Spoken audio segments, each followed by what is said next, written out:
এই সরকারের কাছে এদেশের জনগণের সবচেয়ে বড় দাবি ছিল তারা অগ্রাধিকার ভিত্তিতে পতিত স্বৈরাচার ফ্যাসিবাদের সেই লোকগুলো যারা জাতির উপরে জুলুম করেছে, নির্যাতন করেছে, মা বোনের ইজ্জত লুট করেছে, মানুষ খুন করেছে, শিশু হত্যা করেছে, তাদের বিচার দ্রুত করা হবে।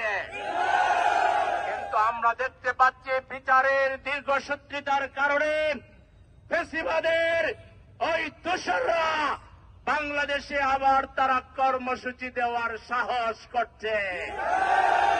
আমরা সরকারকে বলবো, আপনাদের কার্যক্রমে আরো গতি এনে অনতিবিলম্বে ওই ফ্যাসিবাদকে দমন করার জন্য শেখ হাসিনা সহ তার দোসরদেরকে বিচারের মুখোমুখি করুন, তাদের ফাঁসির ব্যবস্থা করুন।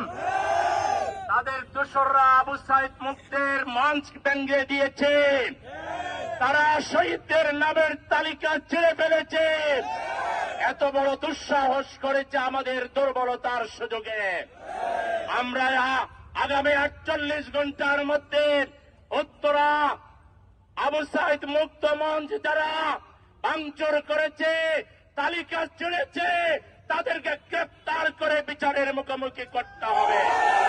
তাহলে বৃহত্তর কর্মসূচি দিয়ে আমরা ওই দালালদেরকে রুখে দাঁড়াবো।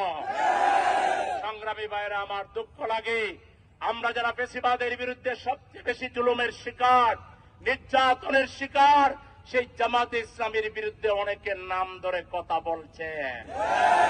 আমাদেরও বহু কিছু জানা আছে। আমাদের মুখ করলে আমরাও আপনাদেরকে বোঝাইয়া দেব আপনাদের দুর্বলতাগুলো কোথায়। জামাতে ইসলামীকে হিট করে কথা বলবেন না। জামাতে ইসলামী এদেশের মানুষের প্রিয় কাফেলা না। জামাতে ইসলামী স্বৈরাচারের বিরুদ্ধে, আধিপত্যবাদের বিরুদ্ধে, জামাতে ইসলামী ফ্যাসিবাদের বিরুদ্ধে আপোষহীন কাফেলার নাম। যারা জামাতে ইসলামীর সাথে বিরুদ্ধে কথা বলবেন, ধরে নিতে হবে ফ্যাসিবাদের পাল্লায় আপনারা পড়েছেন। আপনাদের পরিণতি ফ্যাসিবাদের পরিণতির মতোই হবে।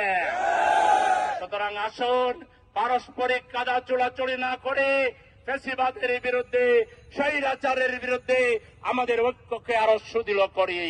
ঐক্যবদ্ধভাবে একটা ইনক্লুসিভ বাংলাদেশ আমরা প্রতিষ্ঠা করি।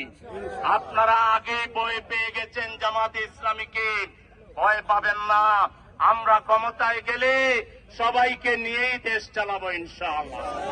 সুতরাং আবল তাবল না বকে ঐক্যবদ্ধভাবে আসুন আমরা দেশ গড়ার রাজনীতি করি।